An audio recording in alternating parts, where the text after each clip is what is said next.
আজকে আরেকটা ভিডিও নিয়ে হাজির হয়েছি আমি আপনাদের মাঝে। আজকে অনেক সুন্দর একটা লাউ আনা হয়েছে, অনেক কচি।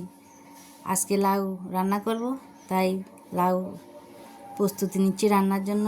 লাউটাকে ভালো করে ধুয়ে নিয়েছি, ধুয়ে এখন চামড়াটা ছিলে নিয়েছি। লাউটা দেখতে মনে হচ্ছে অনেক কচি, তাই আজকে লাউর রেসিপি করব। লাউটা ভালো করে ছিলে নিচ্ছি, ছিলার পরে লাউটা কেটে নিচ্ছি।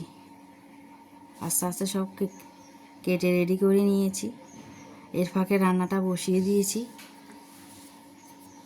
মাছ দিয়ে লাউ রান্না করব। ভিডিওটি পছন্দ হলে অবশ্যই একটা লাইক কমেন্ট করবেন। ধন্যবাদ জানাচ্ছি সবাইকে।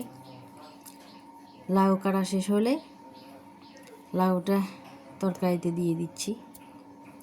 এই শীতের সিজনে সবজি খাওয়ার মজাই আলাদা। সবজি খেতে অনেক মজা লাগে, মাংস থেকে মনে হচ্ছে সবজিটাই ভালো লাগে, কিন্তু বাচ্চারা খেতে চায় না, তারপরও সবজি রান্না করতে হয়।